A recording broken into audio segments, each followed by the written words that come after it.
The following presentation is best experienced with headphones.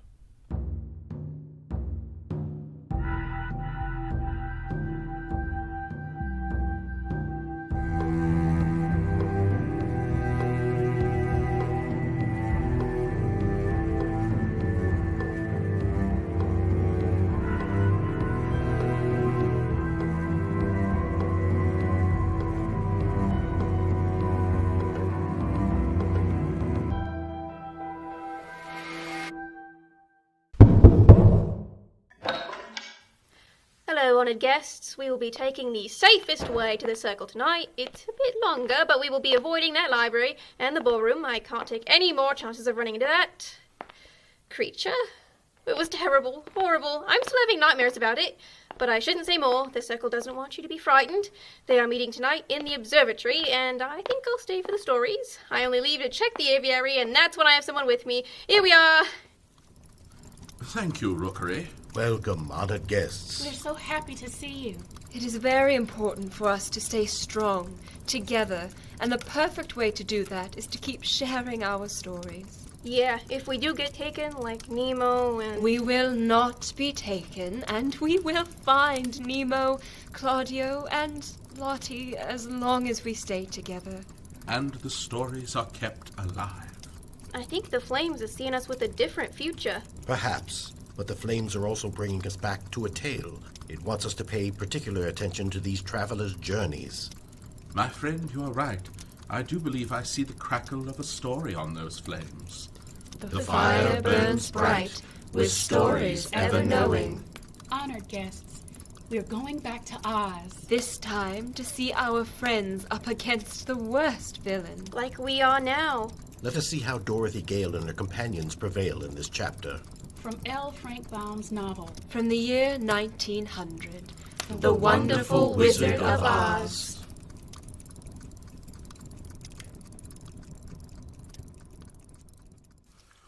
our 5 travelers, Dorothy Gale, The Cowardly Lion. The Scarecrow. the Tin Woodcutter, And little Toto. all made their way through the City of Emeralds. Finally, they came back to the great gate that surrounded the entrance to the city. The guardian of the gate collected their spectacles and politely opened the gate. Dorothy asked, which road leads to the Wicked Witch of the West? There's no road. No one ever wishes to go that way. Answered the guardian of the gates. Dorothy pressed on. How then are we to find her? That will be easy, for when she knows you're in the country of the Winkies, she will find you and make you all prisoners. the Scarecrow added, Perhaps not, for we mean to destroy her. Oh, that is different. No one has ever destroyed her before. The companions thanked the guardian and bade him goodbye, and turned toward the west. The Emerald City was soon left far behind. As they advanced, the ground became rougher, for there were no houses in this country of the West, and the ground was untilled. Now the Wicked Witch of the West had but one eye, yet that was as powerful as a telescope and could see everywhere. One afternoon, the Wicked Witch discovered Dorothy and her friends in her country. This made her supremely angry. So she blew upon a silver whistle that hung around her neck. At once there came running to her from all directions a pack of great wolves. They had Long legs and fierce eyes and sharp teeth. The Wicked Witch spoke with the wolves. Go to those people and tear them to pieces. I'm not going to make them your prisoners. Asked the leader of the wolves. No, one is of tin, one is of straw, one is a little girl, and another a lion. None of them is fit to keep, so you may tear them into small pieces. Very well. And they dashed away at full speed. It was lucky the Scarecrow and the Woodcutter were alert and heard the wolves coming. The Tin Woodcutter said, This is my fight, so get behind me, and I will meet them as they come. She seized her axe, and as the leader of the wolves came, the Tin Woodcutter swung her arm and chopped the wolf's head from its body. They were safe. The Wicked Witch then came to the window of her castle and saw her wolf lying dead, and the strangers still traveling through her country. This made her Angrier than before, and she blew her silver whistle twice. Straightway, a great flock of wild crows came flying toward her. The wicked witch said to the king crow, Fly at once to the strangers, peck out their eyes and tear them to pieces. The wild crows flew in one great flock toward Dorothy and her companions. But the Scarecrow said, This is my battle, so lie down beside me, and you will not be harmed. So they all lay upon the ground, except the Scarecrow, and he stood up and stretched out his arms. And when the crows saw him, they were frightened. But the king crow said, It is only a stuffed man. I will peck his eyes out. The king crow flew at the Scarecrow, who battered them all away until the crows lay on the ground. They were safe. The wicked witch looked out again and saw all her crows lying in a heap, and she got into a terrible rage and blew 3 times upon her silver whistle. She called a dozen of her prisoners, who were the Winkies, and gave them sharp spears, telling them to go to the strangers and Destroy them. The Winkies marched away until they came near to Dorothy. The lion said, This is my battle.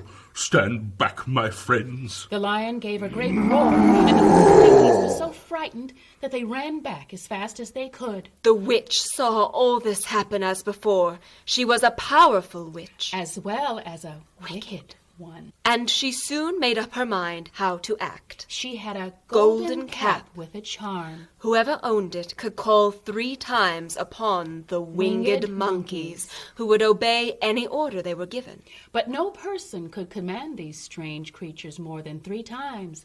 The witch thought it over. Twice I have used the charm of this cap.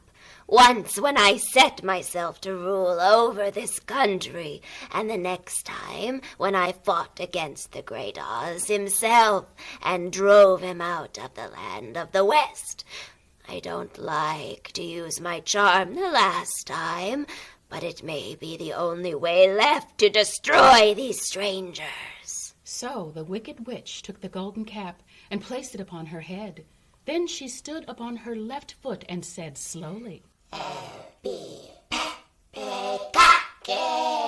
Next, she stood up on her right foot and said, Hello. After this, she stood upon both feet and cried in a loud voice, Now the charm began to work.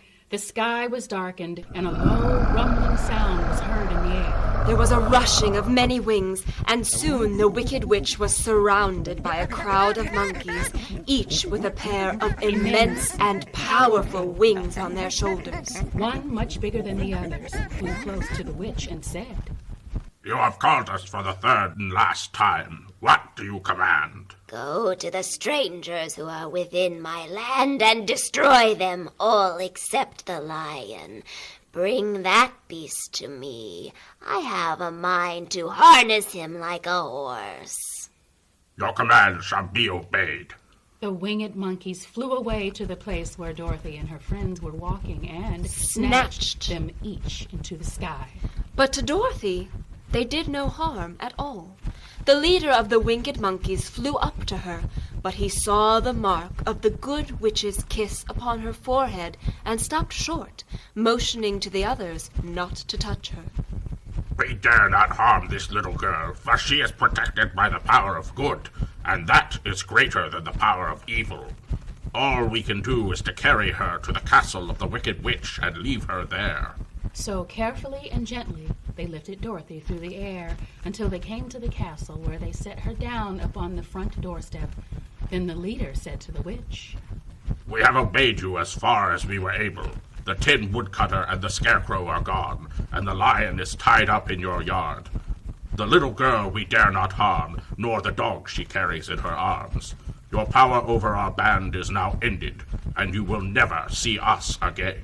Then all the winged monkeys, with much laughter and chattering and noise, flew into the air and were soon out of sight.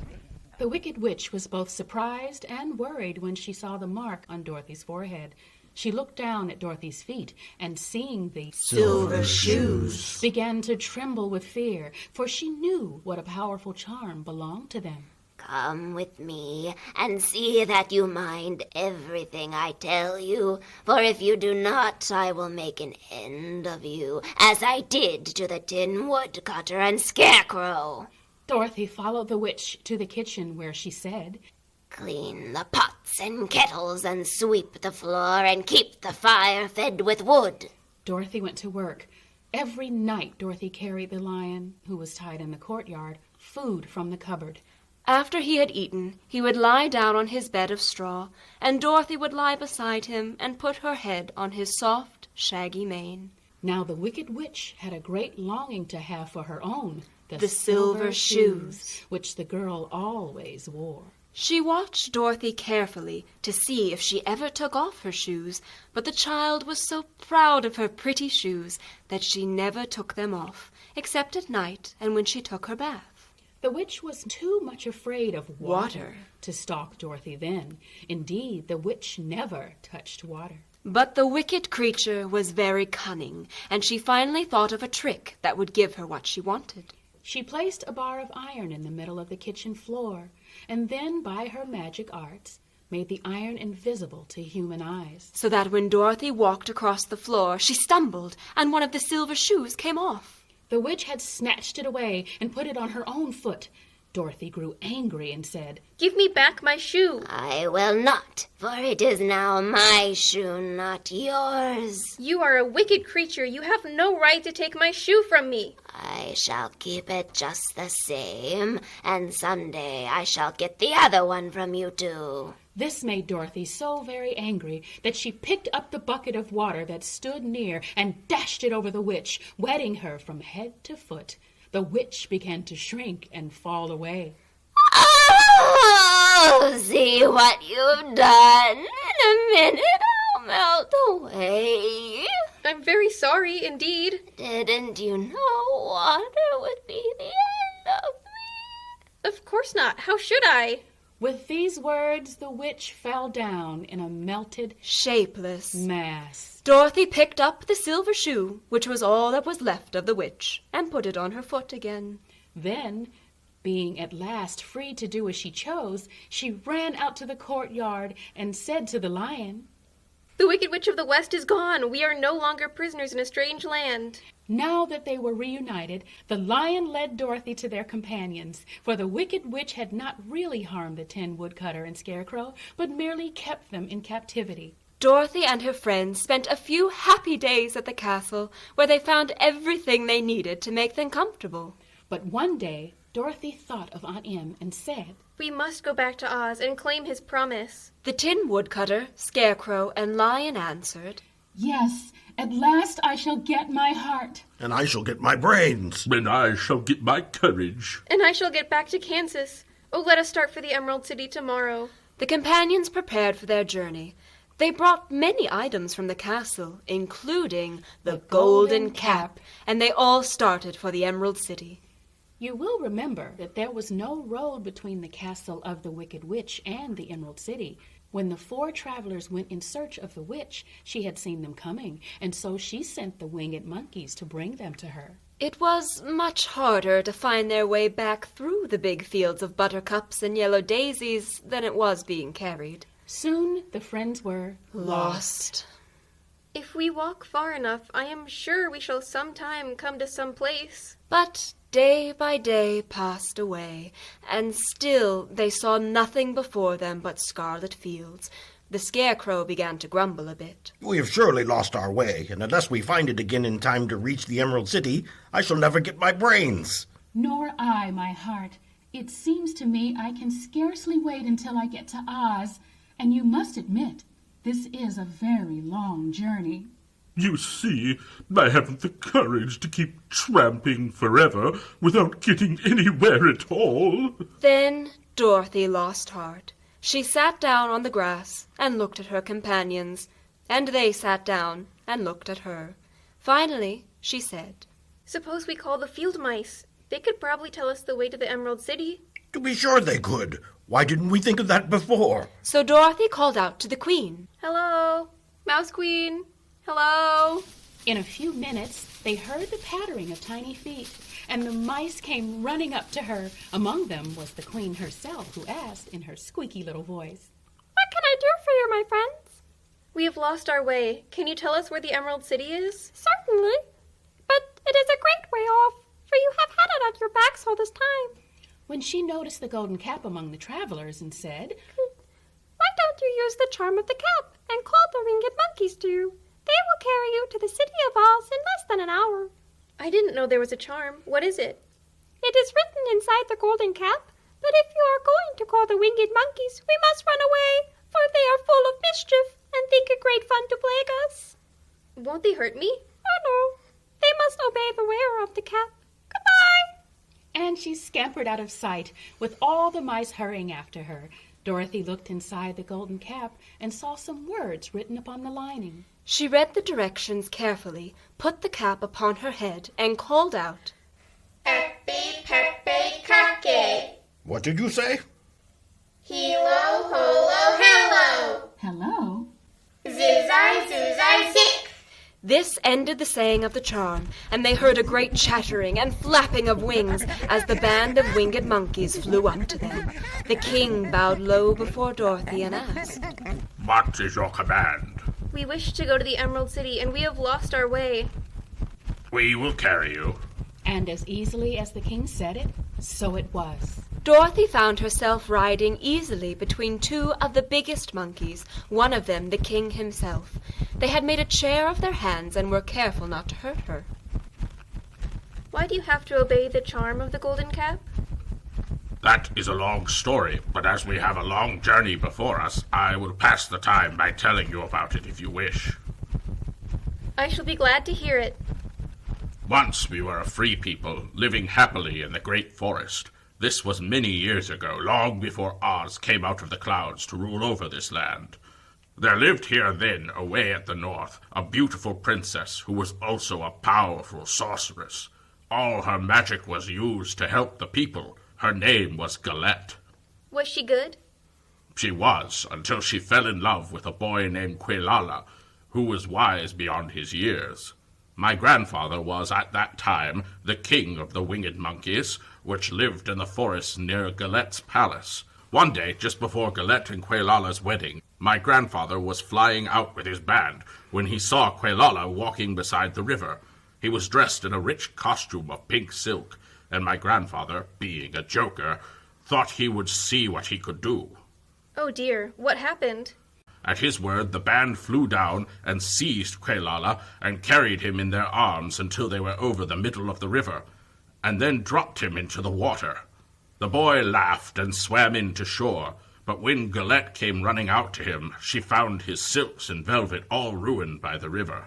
Was she angry? The princess was very angry, and she knew, of course, who did it. She had all the winged monkeys brought before her, and she said at first that their wings should be tied. But my grandfather pleaded hard, and Quelala said a kind word for them also, so that Galette finally spared them, on condition that the winged monkeys should ever after do 3 times the bidding of the owner of the golden cap. Where did the cap come from? This cap had been made for a wedding present to Quelala, and it is said to have cost the princess half her kingdom. Of course, my grandfather and all the other monkeys at once agreed to the condition. Now the golden cap is yours, and 3 times you have the right to lay your wishes upon us. As the king of the winged monkeys finished his story, Dorothy looked down and saw the green, shining walls of the Emerald City before them. The strange creatures set the travelers down carefully before the gate of the city. The king bowed low to Dorothy and then flew swiftly away, followed by his band. That was a good ride. Yes, and a quick way out of our troubles. How lucky it was you brought away that wonderful cap. The 4 travelers walked up to the great gate of the Emerald City and rang the bell. It was opened by the same guardian of the gates they had met before. What? You are back again? Do you not see us? But I thought you had gone to visit the Wicked Witch of the West. We did visit her. And she let you go again? She could not help it, for she is melted. Melted? Well, that is good news indeed. Who melted her? It was Dorothy. Good gracious. Then he led them to put the spectacles on all their eyes, just as he had done before. Afterward, they passed on through the gate into the Emerald City. The guardian led them to the great palace of Oz, and they were shown to their old rooms at once, so they might rest until the great Oz was ready to receive them. Promptly at 9 o'clock the next morning, the guardian came to them, and 4 minutes later, they all went into the throne room of the great Oz. Presently, they heard a solemn voice that seemed to come from somewhere near the top of a great dome, and it said, I am Oz, the great and terrible. Why do you seek me? They looked again in every part of the room, and then, seeing no one, Dorothy asked, Where are you? I am everywhere, but to the eyes of common mortals, I am invisible. We have come to claim our promise, O Oz. What promise? You promised to send me back to Kansas when the Wicked Witch was destroyed. And you promised to give me brains. And you promised to give me a heart. And you promised to give me courage. Is the Wicked Witch really destroyed? Yes, I melted her with a bucket of water. Dear me, how sudden. Well, come to me tomorrow, for I must have time to think it over. You've had plenty of time already. We shan't wait a day longer. You must keep your promises to us. The lion thought it might be as well to frighten the wizard, so he gave a large, loud roar, which was so fierce and dreadful that Toto jumped away from him in alarm and tipped over the screen that stood in a corner.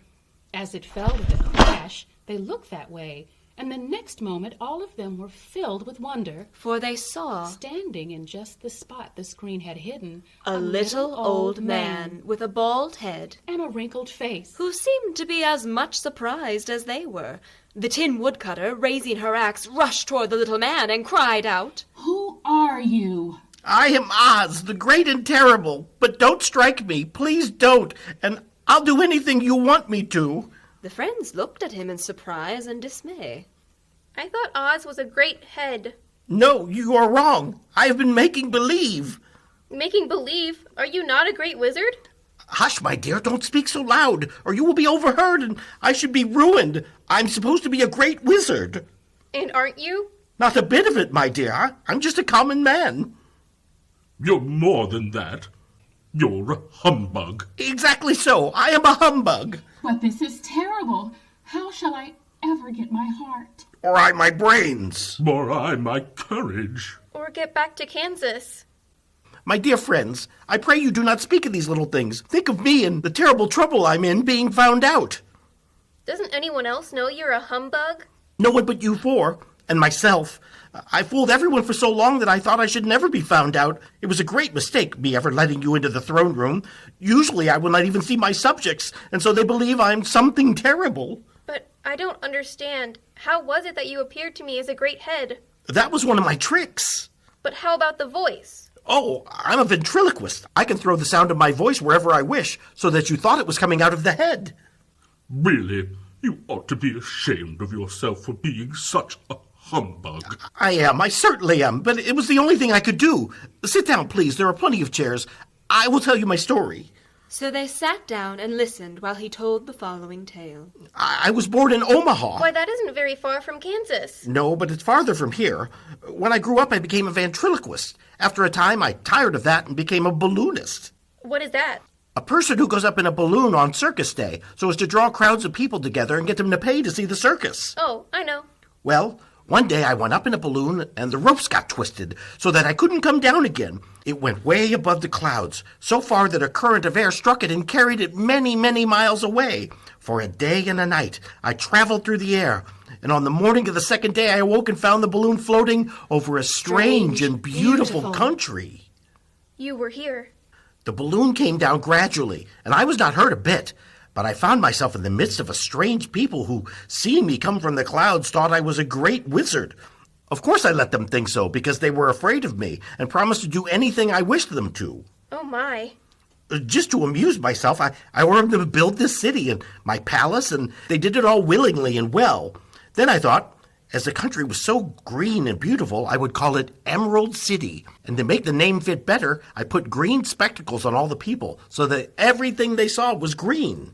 But isn't everything here green? No more than in any other city, but when you wear green spectacles, why, of course, everything you see looks green to you. One of my greatest fears was the witches, for while I have no magical powers at all, I soon found out that the witches were really able to do wonderful things.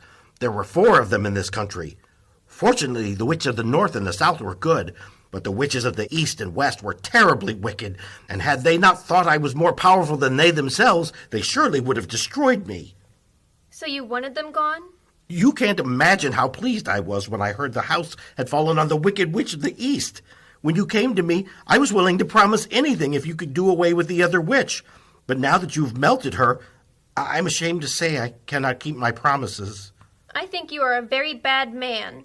Oh, no, my dear, I'm a very good man. I'm just a very bad wizard, I must admit.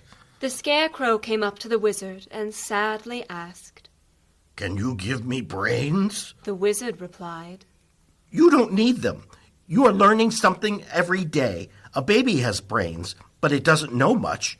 Experience is the only thing that brings knowledge, and the longer you are on the earth, the more experience you are sure to get. The Scarecrow was quiet. That may also be true, but I shall be unhappy unless you give me brains. The false wizard looked at him carefully. Well, I'm not much of a magician, as I said, but if you will come to me tomorrow morning, I will stuff your head with brains. I cannot tell you how to use them, however. You must find that out for yourself. But how about my courage? You have plenty of courage, I am sure. All you need is confidence in yourself. There is no living thing that is not afraid when it faces danger. The true courage is facing danger when you are afraid, and that kind of courage you have in plenty. Perhaps I have, but I'm scared just the same. I shall really be very unhappy unless you give me the sort of courage that makes one forget he is afraid. Very well. I will give you that sort of courage tomorrow. How about my heart? Why, as for that, I think you're wrong to want a heart. It makes most people unhappy. If you only knew it, you are in luck not to have a heart. That must be a matter of opinion. For my part, I will bear all the unhappiness without a murmur, if you will give me the heart. Very well. Come to me tomorrow and you shall have a heart. I have played wizard for so many years that I may as well continue the part a little longer. And now, how am I to get back to Kansas? We shall have to think about that. Give me 2 or 3 days to consider the matter, and I'll try to find a way to carry you over the desert. In the meantime, you shall be treated as my guests, and while you live in the palace, my people will wait upon you and obey your slightest wish. There is only one thing I ask for return of my help, such as it is. You must keep my secret and tell no one that I am a humbug. They agreed to say nothing of what they had learned, and went back to their rooms in high spirits. Even Dorothy had hoped that the great and terrible humbug, as she called him, would find a way to send her back to Kansas. And if he did, she was willing to forgive him. Everything. The end. Does anyone know if Greer is afraid of water? I'm not quite sure that is exactly what the flames were telling us tonight. I hope it means we will find and rescue Nemo, Claudio, and Lottie. Or that we may uncover Greer soon. Please, honored guests, help us to stay as strong as we can be. Take this story with you and share it. With a friend. With family. With ears who need to hear. And keep our words alive. So, for now, honored guests, we must say goodbye. Yes, my friend. I do believe I see the crackle of a story on those flames, but for next time. The fire burns low, with stories ever glowing. Rookery, it seems you have a friend for your departure. Amherst, you don't understand. I need to have someone with me at all times. If I go to say goodbye to our honored guests, I'll need someone to walk back here with me. Oh, no, not to worry. I was walking here to let you know dinner will be ready soon. I'll be happy to walk with our guest and Rookery. Thank you, Chef. We will see you soon. Oh, Sissy, it's so good to meet you, honored guest. Mi chiamo... no. My name is Chef Brie Bellini. I am head chef here at the House of Branching Paths. I cook savory foods, I cook the sweet foods, and I cook everything in between. You haven't seen much of me because my happy place is in the kitchen. Morgana gifted me the magic conch, though, so I can hear the stories while I cook. Chef's cakes are amazing. I also make sure to have a slice every night. Oh, see, but let's move on. We have to get you on your way, honored guest. Remember, don't answer any of the voices you hear on your way out. And please, stay close behind.